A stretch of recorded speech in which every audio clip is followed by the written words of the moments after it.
नमस्कार, मैं हूं सुमित अवस्थी और आप देख रहे हैं एनडीटीवी इंडिया पर खबरों की खबर। लगातार तीसरा दिन है आज पहलगाम पर हमले का, लेकिन अभी तक एक भी आतंकी जिन्होंने वो वारदात को अंजाम दिया वो नहीं पकड़े गए हैं। उनको पकड़ने के लिए धरपकड़ कोशिशें चल रही हैं, लेकिन आपको बता दें आज हम बुलेटिन की शुरुआत करेंगे कुछ खास तस्वीरों के साथ, क्योंकि इन 72 घंटों में बहुत कुछ बीता है। हिंदुस्तान में इस वक्त गुस्सा है, आवाम बदले की बात कर रही है, सरकार भी मुस्तैद दिखाई दे रही है। सबसे पहले आपको आज की वो तस्वीरें दिखा देते हैं जो कई शब्दों के बराबर है। पहली तस्वीर पहलगाम की है, जहां पर्यटन से जुड़े स्थानीय लोगों ने आतंकवाद और पाकिस्तान के खिलाफ विरोध प्रदर्शन किया। सड़क पर आक्रोश दिखा और आंसू भी, लेकिन जो आंसू दिखाई दिए वो भारत के दुश्मनों के लिए अंगारे साबित होंगे। हम ऐसा क्यों कह रहे हैं ये आप आगे जब इस बुलेटिन में सुनेंगे तो समझेंगे। हमारी इंसानियत को खत्म किया। मेरी चार बहनें रो रही है घर में, मेरी चार बहनें घर में रो रही है। कातिलों को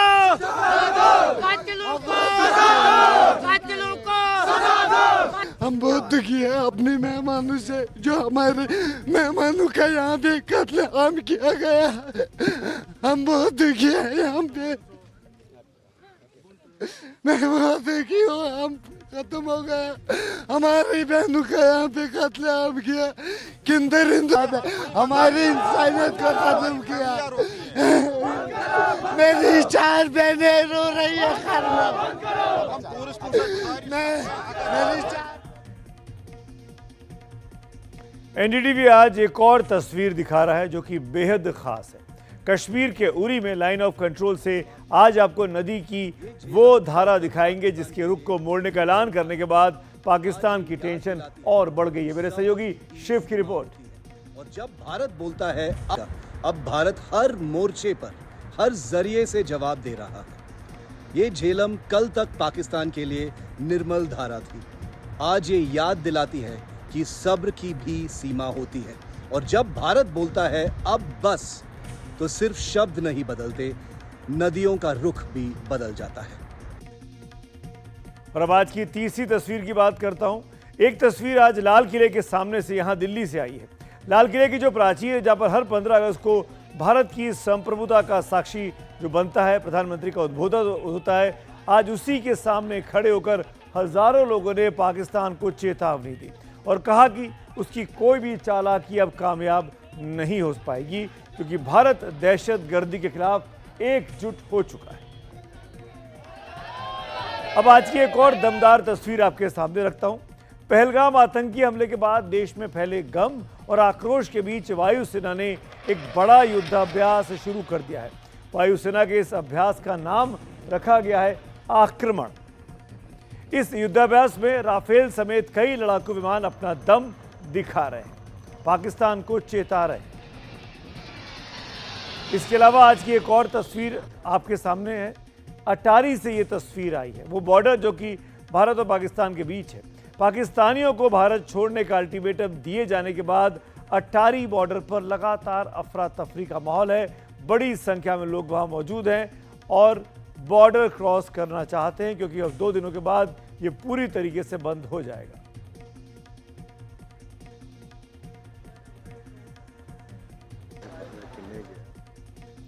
आइए आगे बढ़ते हैं। पहलगाम में हुए आतंकी हमले पर पूरा देश इस वक्त गुस्से में है। ये बात अब पाकिस्तान को भी पता चल चुकी है कि इस घिनौनी करतूत के पीछे किसका हाथ है, लेकिन पाकिस्तान है कि बहाने बनाने से बाज नहीं आ रहा। हम आपको आज बताएंगे कि कैसे लश्कर के सबसे खतरनाक मॉड्यूल ने पहलगाम के आतंकी हमले को अंजाम दिया है। हमारे सहयोगी मुकेश सिंह सेंगर की ये एक्सक्लूसिव रिपोर्ट देखिए, जिससे आप जान पाएंगे कि पाकिस्तानी सेना, आईएसआई और हाफिज सईद की निगहबानी आतंक की सबसे खतरनाक फैक्ट्री इस वक्त काम कर रही है।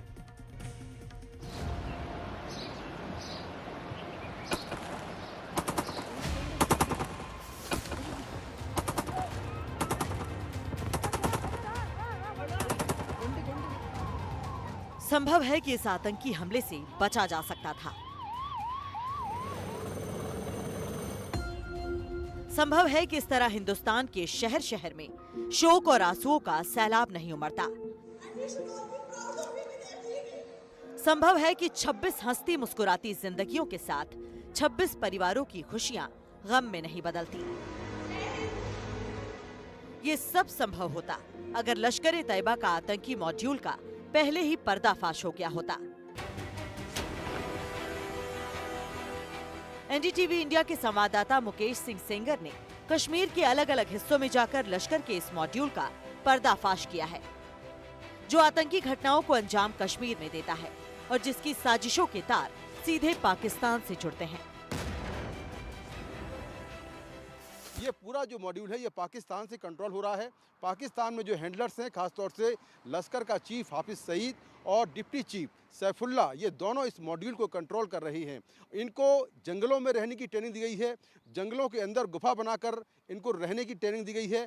एडवर्स कंडीशन में किस तरह से भूखे रहकर उस गुफा के अंदर रहना है, इसकी भी इनको ट्रेनिंग मिली है। पहले आप लश्कर-ए-तैयबा के इस मॉड्यूल को समझ लीजिए। लश्कर-ए-तैयबा का ये मॉड्यूल बेहद खतरनाक है।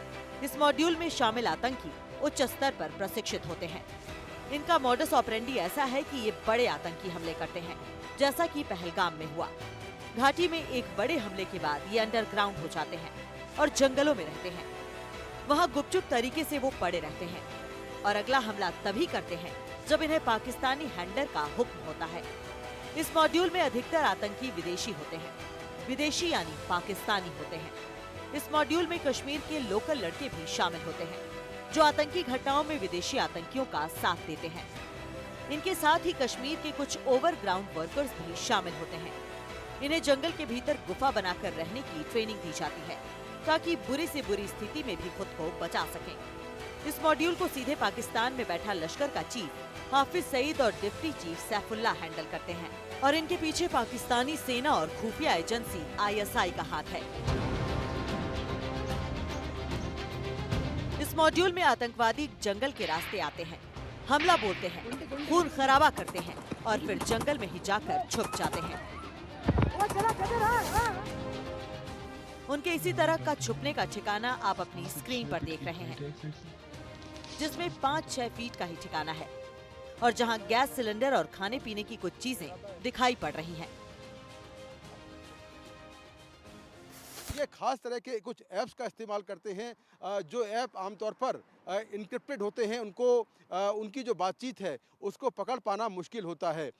इसके अलावा इनके साथ में कुछ कश्मीर के यूथ हैं, लोकल ओवरग्राउंड वर्कर्स हैं, जो लॉजिस्टिक इनको मुहैया कराते हैं, इनसे संपर्क करते हैं। और सबसे बड़ी बात यह है कि जब ये एक हमला करते हैं, कोई टारगेट हमला इनका होता है, उस हमले के बाद ये अंडरग्राउंड हो जाते हैं, जंगलों में रहते हैं, घने जंगल होते हैं, पहाड़ों के ऊपर रहते हैं और जब बर्फ़ पड़ती है तो थोड़ा नीचे आते हैं, वहाँ पर ये कैप्टिव बनाकर रहते हैं। तो पिछले कई महीनों से ये इस तरह से रह रहे हैं। सच तो ये है कि घाटी में पिछले कुछ समय से जितने भी आतंकी हमले हुए, उनमें लश्कर-ए-तैयबा का यही मॉड्यूल काम करता रहा है। पिछले साल अक्टूबर महीने में बूटा पथरी में आतंकी हमले में सेना की 2 जवानों समेत 4 लोग मारे गए थे। उसी अक्टूबर में ही सोनमर्ग में एक बड़ा आतंकी हमला हुआ था, जिसमें टनल में काम कर रहे 6 मजदूर और एक डॉक्टर को आतंकवादियों ने मार डाला था। सोनमर्ग में हुए हमले के बाद दिसंबर 2024 में सुरक्षा बलों ने इस मॉड्यूल के एक आतंकी जुनैद अहमद भट्ट को मार गिराया था। लश्कर से जुड़ा आतंकी जुनैद अहमद भट्ट कुलगाम का रहने वाला था और A+ कैटेगरी का आतंकी था।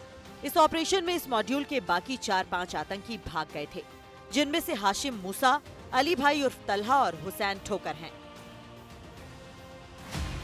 इस मॉड्यूल में आतंकियों के निशाने पर गैर कश्मीरी और गैर मुस्लिम होते हैं, ताकि पाकिस्तान अपने इस मंसूबे में कामयाब हो सके कि घाटी में माहौल सांप्रदायिक हो। ये जो एक पूरा मॉड्यूल है ये काफ़ी लंबे समय से घाटी में एक्टिव है, ख़ास तौर से साउथ कश्मीर में ये एक्टिव है और साउथ कश्मीर के अलग अलग इलाकों में ये लगातार बड़े आतंकी हमले कर रहा है। सबसे अहम बात यह है कि ये जो हमले हो रहे हैं इनको खास तौर से कहा गया है कि किनको टारगेट करना है, जिसमें प्रवासी मजदूर हैं, जो अधिकारी हैं या जो दूसरे धर्म के लोग हैं उनको टारगेट करने के लिए कहा गया है, जो सैलानी हैं, टूरिस्ट हैं, उनको टारगेट करने के लिए कहा गया है, जिससे कि घाटी में दहशत का माहौल हो और सांप्रदायिक जो माहौल है वो बिगड़े, जिससे घाटी में दो समुदायों के बीच में दंगे फैले। ये भी एक बड़ी कॉन्स्पिरेसी है लश्कर तैयबा की। पाकिस्तान से आने वाले इन आतंकियों को अत्याधुनिक हथियार चलाने की ट्रेनिंग मिली होती है। पहलगाम में भी आपने देखा कि आतंकवादियों ने अत्याधुनिक हथियारों का इस्तेमाल किया।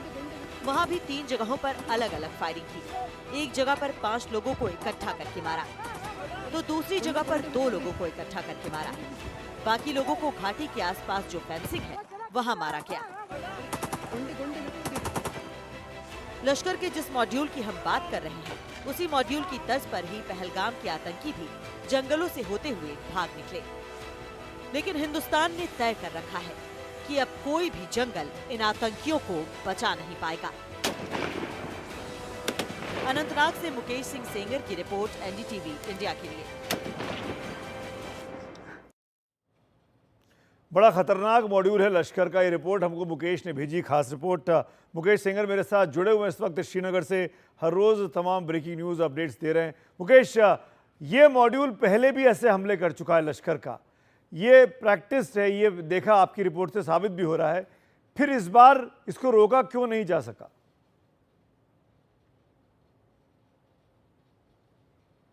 देखिए, जैसे मैंने रिपोर्ट में भी कहा था कि ये मॉड्यूल हाईली ट्रेंड है और हम यहाँ पर रिपोर्टिंग कर रहे हैं। हमको पता है कि यहाँ पर जंगलों में किसी को खोजना कितना मुश्किल काम है, खासतौर से ऐसे इलाके जहाँ पर बर्फ़ है और ये काफ़ी ऊंचाई पर रहते हैं। इनको ट्रेंड किया गया है ऊंचाई पर रहने के लिए।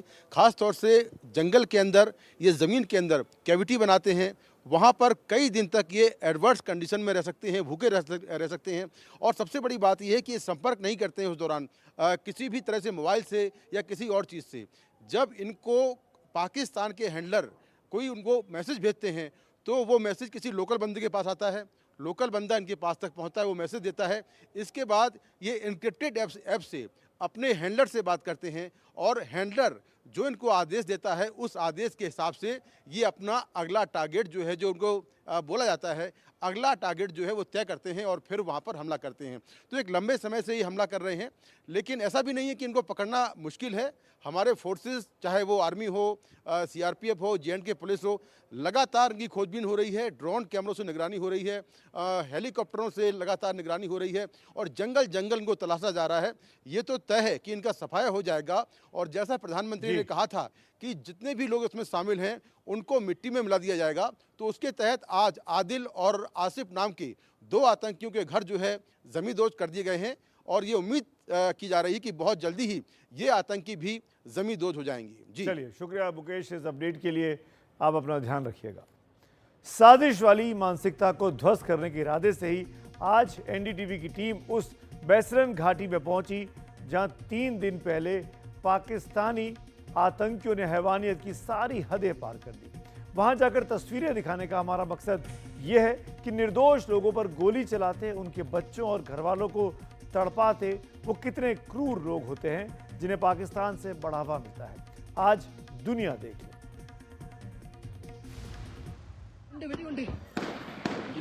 बच्चे कुछ नहीं करेंगे। ये चेयर है और ये चेयर है कुछ गिरी हुई नजर आ रही है। इसी जगह पे वो घटना गई थी।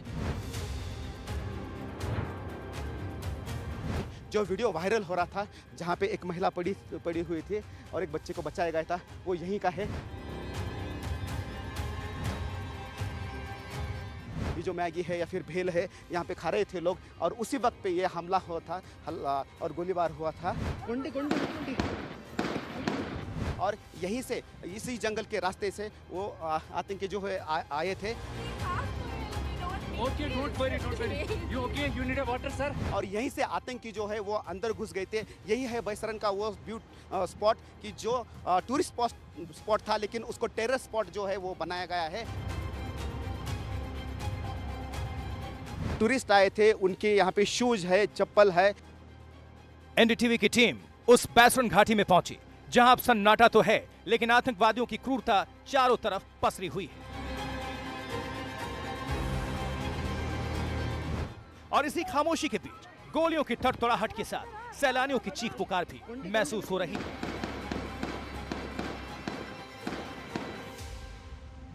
हम अब है बैसरन के रास्ते पे और आप यहाँ पे देख रहे हैं कि गाड़ी हमें पीछे ही छोड़नी पड़ी है और यहाँ से पैदल हमें जाना पड़ रहा है। यहाँ पे मिट्टी है, पहाड़ी है और पहाड़ी से निकलता हुआ पानी है, इसलिए कीचड़ यहाँ पे बहुत ज़्यादा हुआ है। अब हम जाएंगे चढ़ाई करते हुए सीधे बैसरन की तरफ, जो कि कितना वक्त लग सकता है हमें वहाँ पे जहाँ पे आतंकियों ने हमला किया था वहाँ तक जाने के लिए। एनडीटीवी की टीम यहाँ पे आई है जहाँ पे ये घटना हुई थी और जहाँ पे फायरिंग हुई थी। अब हम अंदर जाकर देख रहे थे कि यहीं पे वो चीज़ें हुई थी। हम यहाँ पे देख रहे थे फायरिंग होने के बाद भगदड़ मची थी। ये चेयर है और ये चेयर है कुछ गिरी हुई नज़र आ रही है।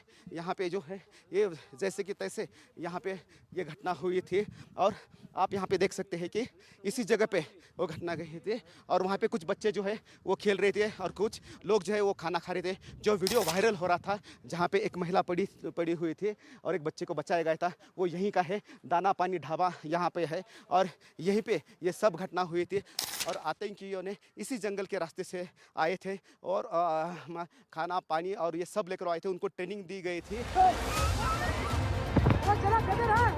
आतंकी अंदर आए और उसके बाद जो हुआ दुनिया ने देखा। हम जिस वायरल वीडियो की बात कर रहे हैं वो असह्य पीड़ा, भय और क्रूरता की निशानी बन गया।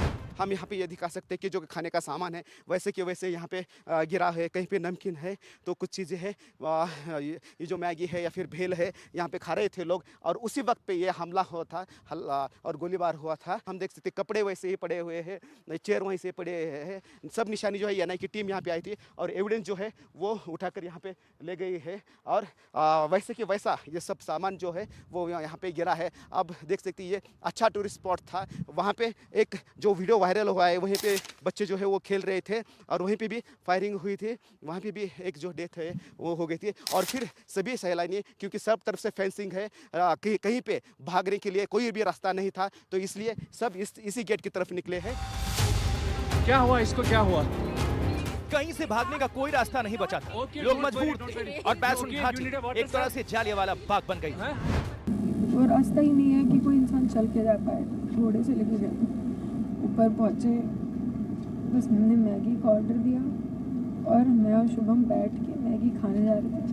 शाम भी मेरी बहन थोड़ा दूर बैठी थी और पापा मेरे वॉशरूम में थे। उतनी देर में एक बंदा पीछे से आया और उसने गोली साइड में रख के उससे पूछा हिंदू है कि मुसलमान है। मुसलमान है तो पहले कलमा पढ़ के दिखा।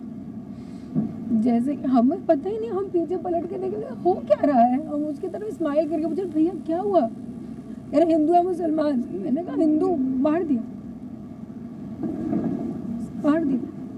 पहली गन उसी पे चलाई। लोगों ने आवाज़ दी है कि फायरिंग हो रही है और चलते जाइए। बस ऐसे दौड़ा, आगे आगे दौड़ते जा रहे थे हम लोग और पीछे से लोग आ रहे थे, हमको धक्के दे रहे थे। हम लोगों के पैरों में भी आ गए। फिर उन्होंने मुझे उठाए, बच्चे को, ये मेरा बेटा भी है वो पीछे था, उनको निकाले। हम पीछे ध्यान ही नहीं दे रहे थे क्योंकि हमको आगे की सोचना था।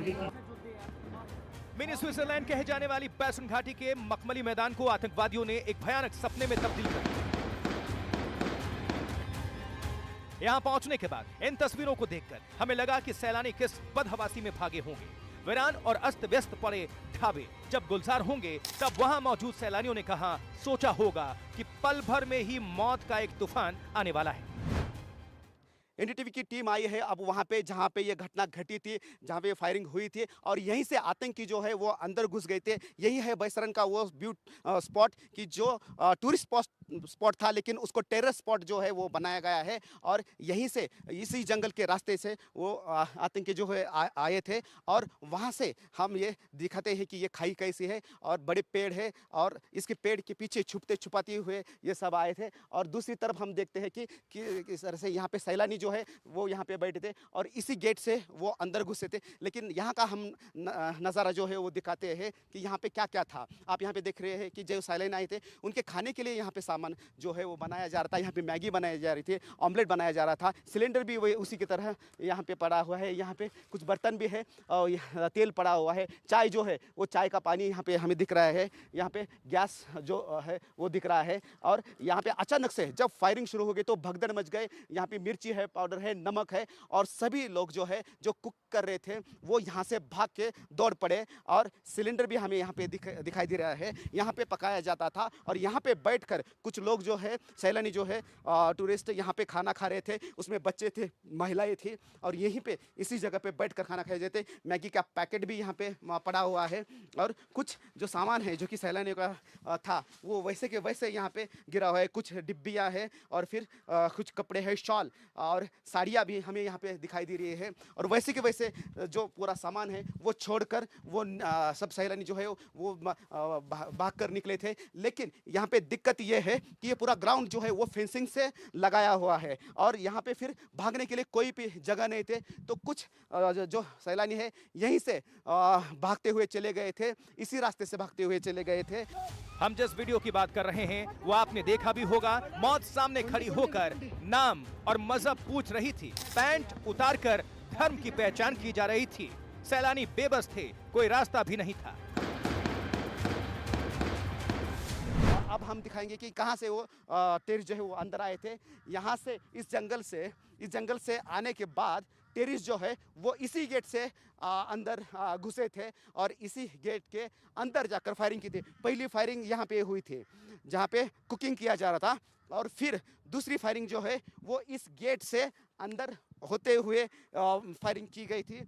और फिर ये पूरा मैदान जो है जहाँ पे सैलानी घूम रहे थे, बच्चे थे, बूढ़े थे, जवान थे और महिलाएं थी, उनके ऊपर अंधाधुंध जो है वो फायरिंग की गई थी। और ये पूरा आप देख रहे हैं कि पूरा फेंसिंग से ये लेस ये एरिया है, तो कहीं पे भी भाग कर जाने के लिए जगह कुछ भी नहीं थी क्योंकि फेंसिंग थी। इसलिए आतंकियों ने सैलानियों को, टूरिस्ट को जो है वो पकड़ कर मारा था। अब हम उस जगह पे जा रहे हैं कि जहाँ पे एक्चुअल जो है दूसरी बार जो है फायरिंग की थी। अब हम उस स्पॉट पर आ गए हैं जहाँ पे फायरिंग हुई थी और जहाँ पे एक लड़की की जान भी गई थी। और इसी स्पॉट पे हम देखते हैं कि कैसे फायरिंग की थी। जो वीडियो जो है वो वायरल यहीं से हो रहा था। अब जहाँ पे ये टूरिस्ट बैठ रहे थे, बच्चे खेल रहे थे और जहाँ पे फायरिंग होने के बाद छुप गए थे लोग, उस जगह पे हम आए हैं। ये पूरा ग्राउंड है और यहाँ पे वैसे छुपने के लिए कोई भी जगह नहीं है क्योंकि दूर दूर तक यहाँ पे दिखता है। अब यहाँ पे हम देखते हैं कि जो यहाँ पे एंजॉय करने के लिए लोग आए थे उनके शॉल वैसी ही है, साड़ियाँ है या फिर स्पीकर जो हम यहाँ पे देख रहे हैं कि यहाँ पे म्यूजिक लगाकर कुछ लोग जो है वो म्यूजिक का आनंद ले रहे थे। और इसी के पीछे ये जो बॉल्स हमें दिख रहे हैं, इसी के पीछे लोग छुप गए थे और जो फायरिंग चल रही थी उससे बचने के लिए यहाँ पे लोग छुप गए थे। यहाँ पे जो यहाँ पे बैठे थे और यहाँ पे खाना खा रहे थे, स्नैक्स खा रहे थे लोग, लेकिन उनके ऊपर फायरिंग की गई थी। लोहे का जो टेबल है, कुछ लोग इसके पीछे भी छुप गए थे।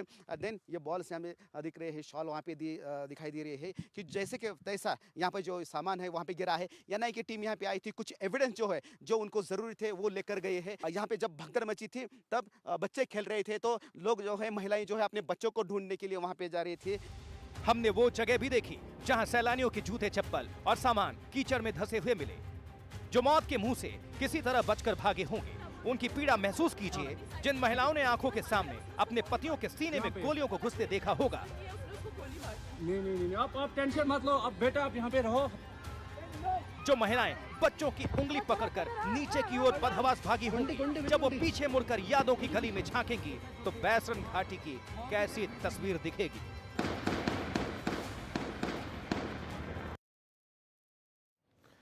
प्रधानमंत्री नरेंद्र मोदी ने कल कहा था कि पुलवामा के गुनहगार आतंकियों की बची कुची जमीन को मिट्टी में मिला देंगे। प्रधानमंत्री मोदी ने ये बात गुरुवार को कही और शुक्रवार को ये बात सच साबित हो गई। आतंकियों की जमीन को मिट्टी में मिलाने की पहली किस्त आज आई। एक तरफ अनंतनाग में आदिल नाम के आतंकवादी का घर मिट्टी में मिल गया, जिसका नाम पहलगाम में गोलियां चलाने वाले आतंकियों में आ रहा है, तो वहीं दूसरी तरफ पीछे से साजिश को अंजाम देने वाले त्राल के आसिफ शेख का घर भी उसके घर में ही रखे बारूद से उड़ गया। आसिफ हो या फिर आदिल, इनकी भूमिका पर हमारे सहयोगी मुकेश सिंह सेंगर की ये खास रिपोर्ट देखिए कि कैसे उनके परिजन और पड़ोसी ही उनके आतंकवादी होने की गवाही दे रहे हैं।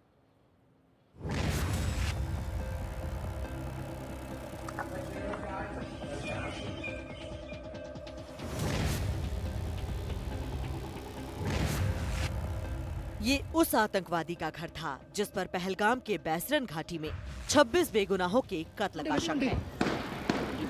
बच्चे कुछ नहीं करेंगे। बस एक धमाका हुआ और आदिल हुसैन ठोकर का घर मिट्टी में मिल गया।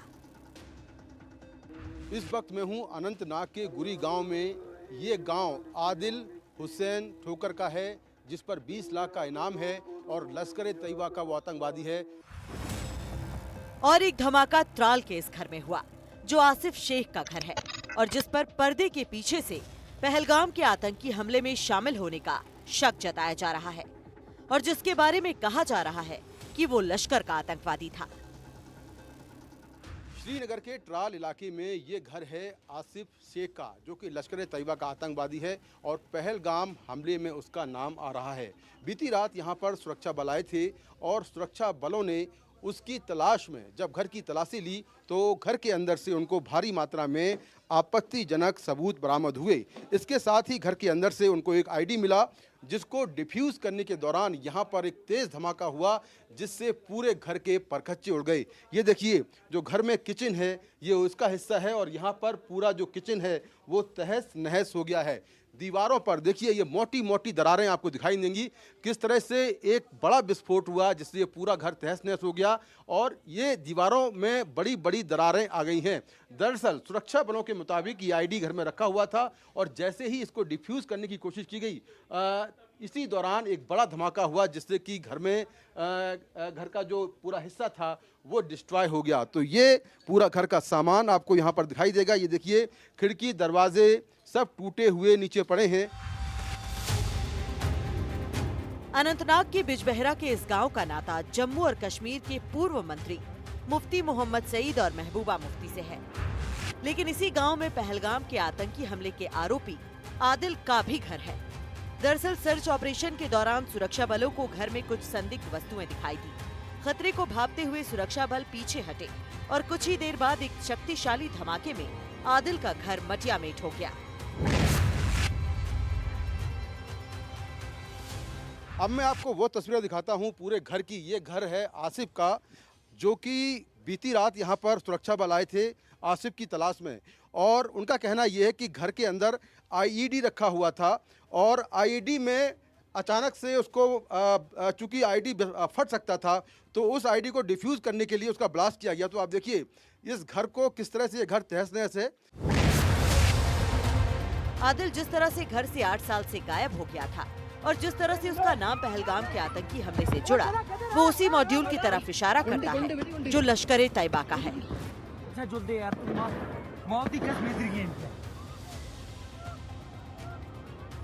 ये काफ़ी सेंसिटिव इलाका रहा है, जो ट्राल इलाका है, और आसिफ 2021 से कहा जा रहा है कि आतंकी गतिविधियों में शामिल रहा है।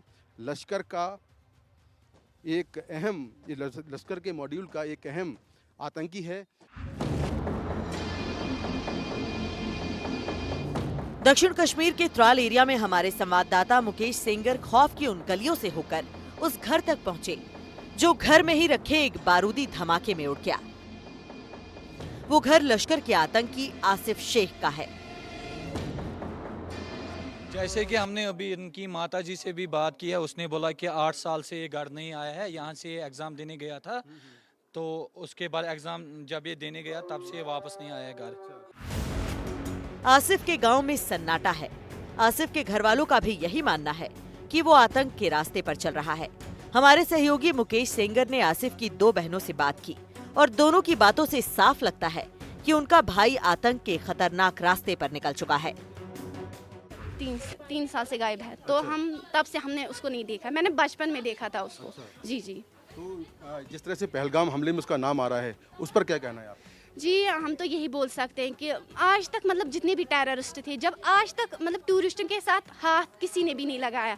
आप देख सकते हैं मतलब टूरिस्ट कितने अच्छे से रह रहे थे कश्मीर में। प्रधानमंत्री साहब को मतलब जिसने भी किया होगा आप उसको पकड़े, उसके साथ जो भी सलूक करना है करिए। गवर्नमेंट का काम जाने, वो उसको ढूंढे कहाँ से है, क्या किया उसने, ये गवर्नमेंट का काम जाने। उनके लिए हमारी हमदर्दी है, हम क्यों बोलेंगे नहीं, हम हमदर्दी है, इंसानियत की ये है, इंसानियत है। उनके साथ ना इंसाफी हुई है, उनका एक मिनट, उनके लिए इंसाफ मिलना चाहिए, लेकिन ढूंढे उस आतंकवादी को, चाहे वो मेरा भाई ही क्यों ना हो। आसिफ आखिरी बार 2021 में ही अपने घर गया था। उसके घर वालों का कहना है कि उसके बाद उन्होंने उसे फिर कभी नहीं देखा। आसिफ 2021 से कहा जा रहा है कि आतंकी गतिविधियों में शामिल रहा है। लश्कर का एक अहम, ये लश्कर के मॉड्यूल का एक अहम आतंकी है। त्राल से अनंतनाग तक आतंकवादी आसिफ और आदिल के घर बारूदी धमाकों में ध्वस्त हो गए, लेकिन इससे ज्यादा जरूरत उन साजिश वाली मानसिकता को ध्वस्त करने की है जो बेगुनाहों की जान लेती है। त्राल और अनंतनाग से मुकेश सेंगर की रिपोर्ट, एनडीटीवी इंडिया के लिए। तो आतंकियों के परिजन ही उनकी पोल खोल रहे हैं कि किस तरीके से वो अब अपने बेटों के बारे में कुछ नहीं जानते हैं। खैर आगे बढ़ते इस बीच एक बड़ी खबर आ रही है, और खबर यह है कि महाराष्ट्र में पहलगाम के आतंकी हमले पर महाराष्ट्र के जो लोग मारे गए उनके संबंध में खबर है। पहलगाम के आतंकी हमले पर राजनीतिक महाभारत इस वक्त महाराष्ट्र में छिड़ गई है। पूर्व मुख्यमंत्री और वरिष्ठ नेता एनसीपी शरद पवार के खुद शरद पवार ने आरोप लगाया है कि आतंकी हमला सरकार की खुफिया विभाग की विफलता है। खुफिया विफलता कहना है शरद पवार का ये। उन्होंने ये भी कहा कि उन्हें इसकी सच्चाई नहीं पता कि आतंकियों ने सैलानियों को हिंदू होने के कारण गोली मारी, और ये बड़ा विवाद शुरू हो गया है महाराष्ट्र में, क्योंकि महाराष्ट्र के लोग भी इस हमले में मारे गए हैं। उनके पार्थिव शरीर को लेकर महाराष्ट्र सरकार का विशेष विमान कल लौटा था। अंतिम संस्कार महाराष्ट्र के कुछ शहरों में हुआ है जहां कि वो निवासी थे। अब इस पर विवाद शुरू हो गया है। मुख्यमंत्री देवेंद्र फडणवीस ने जवाब में शरद पवार को कहा है कि पवार साहब को चाहिए कि वो जाकर पीड़ितों की बात सुने जिन्होंने धर्म के नाम पर अपनों को गंवा दिया।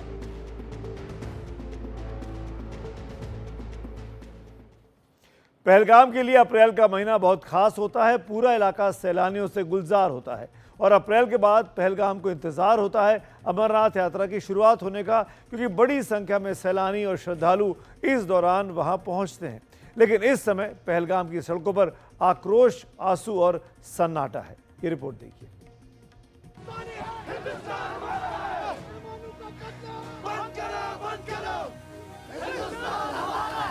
हम बहुत दुखी है अपने मेहमानों से, जो हमारे मेहमानों का यहाँ पे कत्लेआम किया गया। हम बहुत दुखी है यहाँ पे, मैं बहुत दुखी हूँ। हम खत्म हो गया, हमारी बहनों का यहाँ पे कत्लेआम किया। पूरा पहलगाम सड़कों पर उतर आया है। ये विरोध है उन नापाक दहशतगर्दों के खिलाफ जिन्होंने मजहब पूछकर 26 हिंदुस्तानियों का कत्ल कर दिया।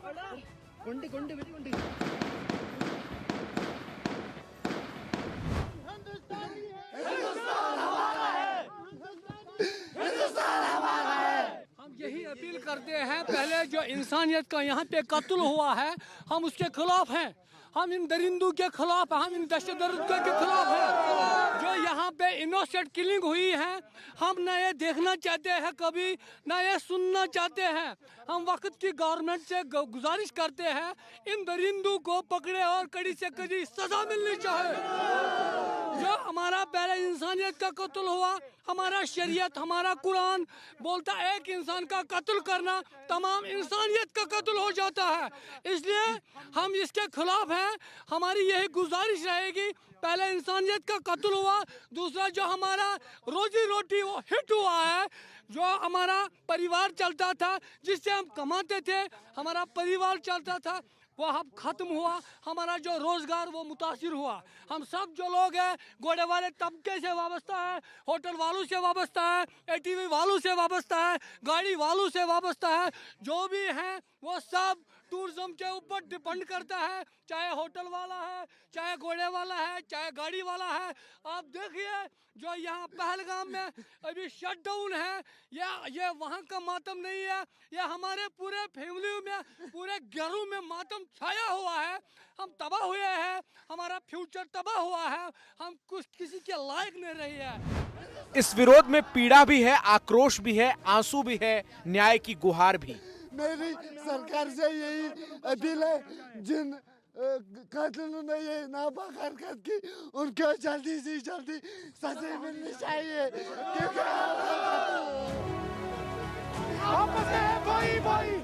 पहलगाम की जोरदार पुकार है, जिन्होंने कत्लेआम किया उन्हें सजा मिले।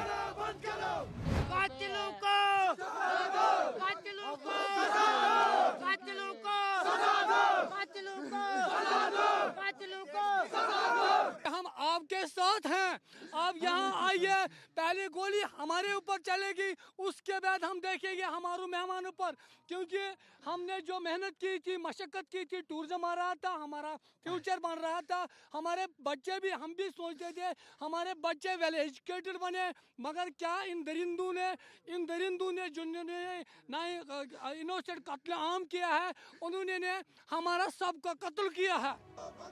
पहलगाम के बाशिंदे इस बात पर एकजुट हैं कि बैसरन घाटी के दरिंदगों को कड़ी सजा मिले। जाहिर है पर्यटन उनके लिए रोजी रोटी ही नहीं, एक इमोशन भी है। हमारी इंसानियत को खत्म किया। मेरी 4 बहनें रो रही है घर में,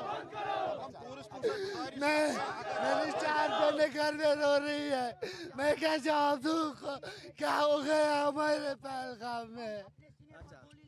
अब सरकार हो या फिर सैलानी हो, टूरिस्ट हो, उनसे क्या कहेंगे? अब मैं टूरिस्ट से यही कहना चाहता हूँ, क्या आप आइए, हम इधर है, पहले गोली हम खाएंगे, आप हमारे मेहमान हो, हम मेहमानों के लिए खड़े रहेंगे पूरा फैमिली के साथ। आप आइए इधर। मेरी बहनें रो रही है, क्या किया उन दरिंदों ने हमारे मेहमानों के साथ, हमको गोली मार दे तो नहीं, कुछ नहीं होता, उन्होंने हमारे मेहमानों पे वार किया, ये हम बर्दाश्त नहीं कर पा रहे हैं।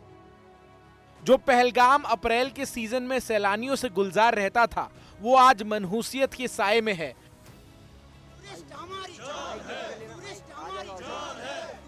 सड़कों पर नारेबाजी हो रही है, बैसरन के दरिंदों को पहलगाम के चौक पर पेश करने की मांग हो रही है। जो वो कातिल है उनको जल्दी से जल्दी सजा मिलना चाहिए, उनको हमारे सामने लाओ, हम उनको पहलगाम के चौक में मार देंगे। सरकार से हमारी गुजारिश रहेगी, पुरजोर लफ्जों में हमें गुजारिश रहेगी सरकार से, इन दरिंदों को एक बार सजा दीजिए, इनको मतलब इनकी नस्लें याद करें। अमरनाथ यात्रा में ज्यादा समय नहीं बचा है। हमने पहलगाम के घोड़े वालों, टैक्सी वालों और होटल वालों से पूछा कि यात्रा में क्या करेंगे। यहाँ के लोगों का परंपरा है, जब 2016 में वो मतलब कुछ हालत खराब थे, तब भी हमने पहलगाम से यात्रा घरों में रखते, अपने कंधों पे हम लेके जाते हैं अमरनाथ यात्रा। तो हमारे मेहमान हैं, हम उनको स्वागत करते हैं, वो बार बार आए, कश्मीर बार बार आए, कश्मीर आपका है, कश्मीर जैसा आपका है, हम वैसे चलाते रहेंगे और अपने जान तक यात्रा उनके साथ में रहेगा हमारा। सब लोग कहते हैं ना, हिंदुस्तान के कोने कोने से आवाज आती है कश्मीर हमारा ताज है, मगर कश्मीर अगर हमारा हिंदुस्तान का ताज है, अभी इस ताज को अकेले मत छोड़िए ना, अब हमें आप अकेले मत छोड़िए। बिल्कुल सर, अगर टूरिस्ट यहाँ आने से डरेंगे और फिर वो जो आतंकवादी है जिसने ये किया है वो तो जीत जाएंगे ना।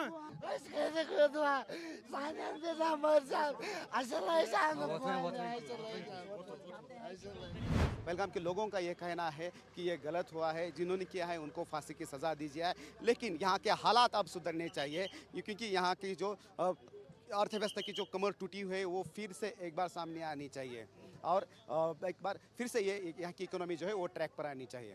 कैमरामैन सत्यम का रामराज शिंदे, NDTV, पहलगाम।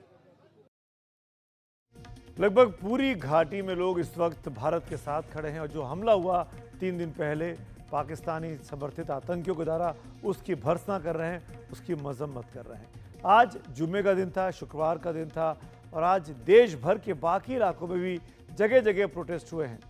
जहां नमाज पढ़ी गई वहां काली पट्टियां बांधी गई और देर शाम होते होते तो कैंडल मार्च शहर के दुनिया के इनफैक्ट देश के कई अलग अलग शहरों से वो तस्वीरें भी सामने आई हैं। तो जिस तरीके से सैलानियों का मजहब पूछकर उनकी हत्या की गई, इस हैवानियत के विरोध में पूरा देश एकजुट होकर पाकिस्तान के विरोध में अब सड़कों पर उतर आया है।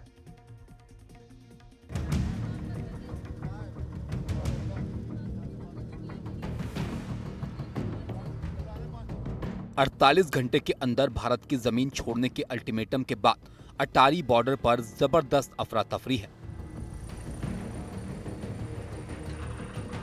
अटारी बॉर्डर पर भारी संख्या में लोगों की भीड़ जमा हो गई और वो किसी भी हाल में डेडलाइन खत्म होने से पहले पाकिस्तान पहुंचना चाहते हैं। जो भी हुआ अच्छा नहीं हुआ। आपका नाम? मिसेस इमरान।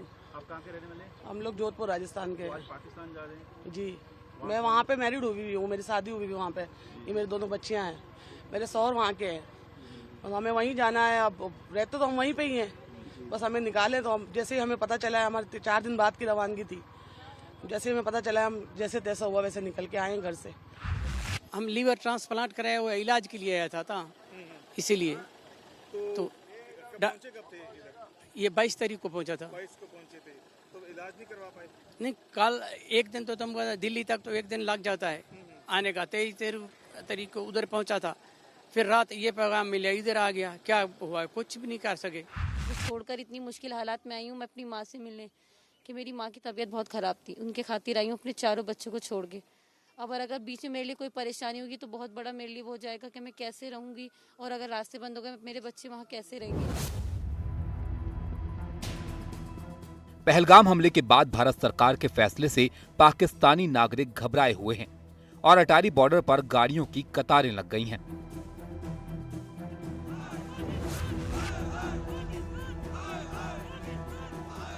इधर दिल्ली की सड़कों पर उतरे व्यापारियों में भी जबरदस्त आक्रोश दिखा। व्यापारियों का हुजूम लाल किले तक पहुंचा, जहां पुलिस के साथ हल्की नोकझोंक भी देखने को मिली।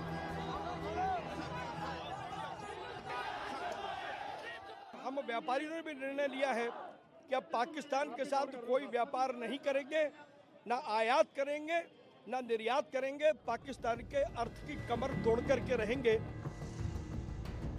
सदर बाजार, भागीरथ प्लेस, गांधीनगर, नया बाजार, खारी बावली, चावड़ी बाजार समेत दिल्ली के 100 से ज्यादा बाजारों में करीब 8 लाख दुकानें बंद रहीं। इसमें लगभग 1500 करोड़ रुपए का व्यापार प्रभावित हुआ है। मध्य प्रदेश के सतना में सड़क पर उतरकर भारतीय जनता युवा मोर्चा के सदस्यों ने पाकिस्तान विरोधी नारे लगाए। बीजेपी नेता और मध्य प्रदेश के मंत्री कैलाश विजयवर्गीय ने कहा, पाकिस्तान के कब्जे वाला कश्मीर जल्द हमारे पास होगा।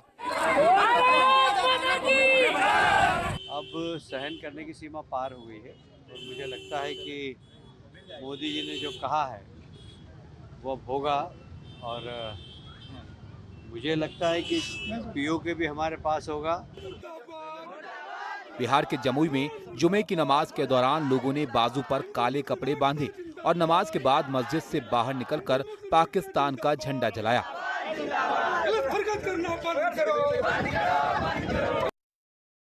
जिन दहशतगर्दों ने, जिस आतंकियों ने ये घटना किया है, इस्लाम इसका घोर विरोधी है। और मस्जिद हमारे मजहब में मस्जिद की जगह ऐसी जगह है जो दुनिया की सबसे अच्छी जगह है, मेरा बड़ा पवित्र स्थान है। हम एक संदेश देना चाहते हैं, इस्लाम में आतंकियों का, दहशतगर्दों का कोई जगह नहीं। बिहार के ही बेतिया में भी मुस्लिम समुदाय के लोगों ने काली पट्टी बांधकर जुमे की नमाज अदा की। पाकिस्तान मुर्दाबाद के नारे भी लगाए गए। घटना कोई भी हो, सभी निंदनीय हैं। सभी घटनाओं का हम लोग पुरजोर कंडम करते हैं। हमारे पूरे मुल्क में इसलिए बेचैनी है कि बेचारे घूमने के लिए जाते हैं अपने जोड़ी के साथ, उनको वहाँ बेजोड़ी करके बेघर करके भेजा जाता है। वो खुशी मनाने जाते हैं, उनकी खुशियों को गम में तब्दील कर दिया जाता है। इसलिए आज पूरा देश शोक मना रहा है। इस बीच महाराष्ट्र के मुख्यमंत्री देवेंद्र फडणवीस ने कहा है कि पाकिस्तानी नागरिकों का वीजा रद्द करने के फैसले के बाद राज्य सरकार अपने स्तर पर काम शुरू कर चुकी है। भारत सरकार ने पाकिस्तानी नागरिक जो भारत में आए हुए हैं उनका वीजा रद्द करने का निर्णय किया है। हमने तुरंत उनकी लिस्ट प्राप्त की है। महाराष्ट्र में उनको आइडेंटिफाई किया जा रहा है। पुलिस स्टेशंस को भी इत्तला दी गई है। कोई भी नागरिक पाकिस्तानी वीजा लेकर 48 घंटे से ज्यादा महाराष्ट्र में न रुके, इस दृष्टि से हमने प्रयास शुरू किए हैं और हम पूरी तरीके से मॉनिटरिंग करेंगे, उनको बाहर निकालेंगे। जो लोग ओवरस्टे करेंगे उनके ऊपर कानूनी कार्रवाई की जाएगी। पाकिस्तान के खिलाफ आम लोगों का आक्रोश लखनऊ में भी दिखा। आसिफी मस्जिद में जुमे की नमाज के बाद पाकिस्तान का झंडा जलाया गया। ब्यूरो रिपोर्ट, एनडीटीवी इंडिया के लिए। हम बात पहलगाम में 3 दिन पहले हुए आतंकी हमले की कर रहे हैं, जिसका कनेक्शन पाकिस्तान के साथ धीरे धीरे साबित होता जा रहा है। पाकिस्तान के रक्षा मंत्री ख्वाजा आसिफ के चेहरे पर भारत का डर अब तो कोई भी आसानी से पढ़ सकता है। ख्वाजा ने एक न्यूज़ चैनल को दिए इंटरव्यू में स्वीकार किया कि पाकिस्तान पिछले 3 दशकों से आतंकवाद का पनाहगार बना हुआ है। खुद बोल रहे हैं वो। पाकिस्तानी रक्षा मंत्री ने इसका ठीकरा अमेरिका और ब्रिटेन समेत पश्चिमी देशों पर फोड़ दिया, लेकिन ये बताना भूल गए कि कैसे 3 दशक से भी ज्यादा समय से वो भारत के खिलाफ आतंकियों के समर्थन से प्रॉक्सी वॉर लड़ रहा है। हालांकि भारत के तीखे तेवर और आक्रामक रवैये से पाकिस्तान घबराया हुआ है। उस हड़बड़ी में पाकिस्तान कैसे ऊट पटांग कदम उठा रहा है और कैसे भारत की धरती से आसमान तक ऑपरेशन आक्रमण से वो परेशान है, उसको समझने के लिए भारत पाकिस्तान के बीच नियंत्रण रेखा पर उरी से हमारे सहयोगी शिव अरूर की एक खास रिपोर्ट जरूर देखिए।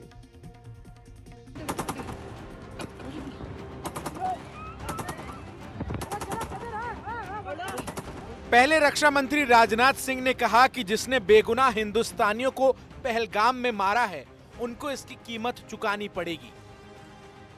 सिर्फ उन लोगों तक नहीं पहुंचेंगे जिन्होंने इस घटना को अंजाम दिया है।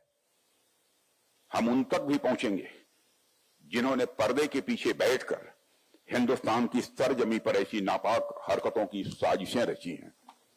भारत एक इतनी पुरानी सभ्यता और इतना बड़ा देश है जिसको ऐसे किसी भी आतंकी गतिविधियों से किसी भी सूरत में डराया नहीं जा सकता। ऐसी हरकतों का जिम्मेदार और इसके जिम्मेदार लोगों को आने वाले कुछ ही समय में जोरदार तरीके से नजर आएगा। मैं देशवासियों को आश्वस्त करना चाहता हूं। फिर प्रधानमंत्री नरेंद्र मोदी ने कहा कि पहलगाम कांड के गुनहगारों को ऐसी सजा मिलेगी जो उनकी कल्पना से परे होगी। मैं बहुत स्पष्ट शब्दों में कहना चाहता हूं, जिन्होंने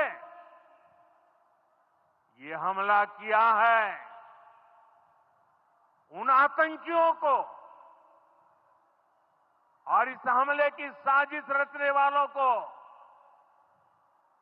उनकी कल्पना से भी बड़ी सजा मिलेगी।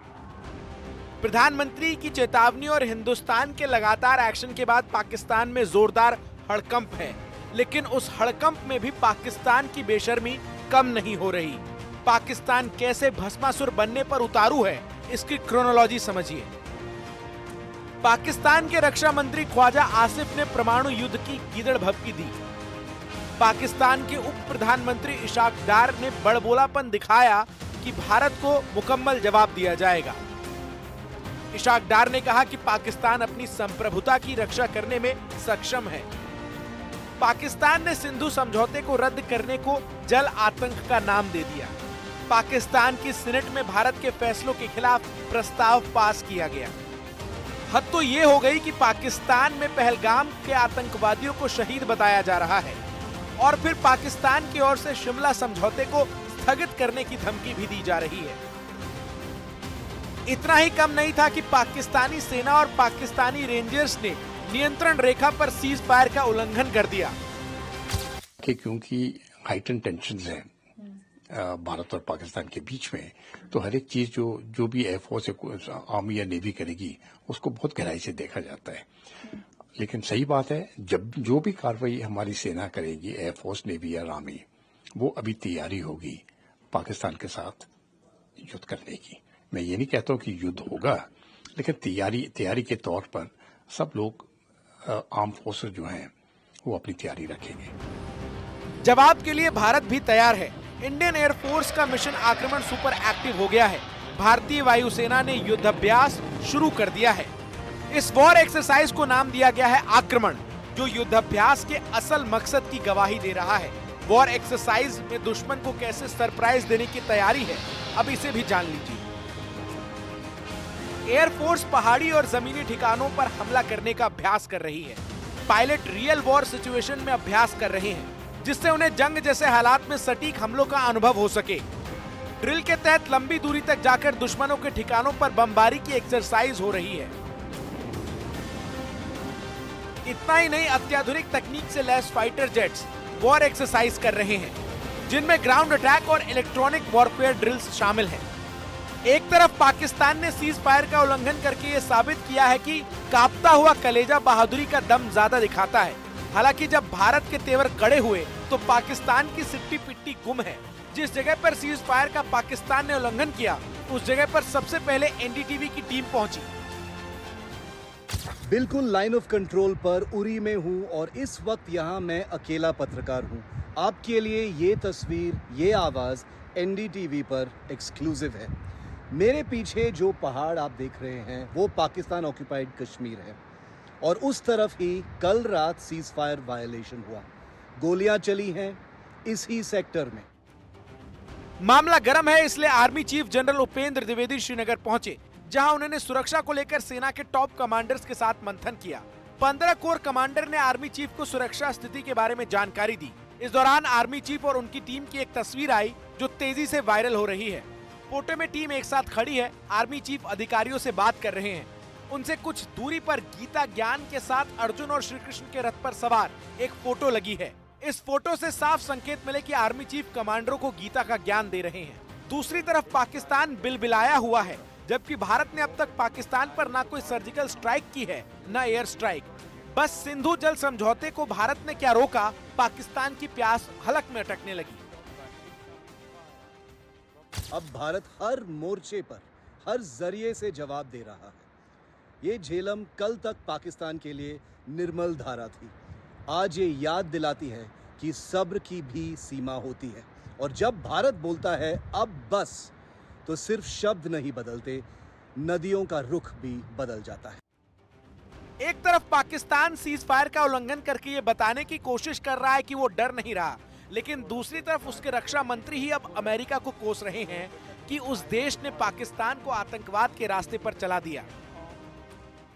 Well, we have been doing this dirty work for United States for about 3 decades, and West, including Britain.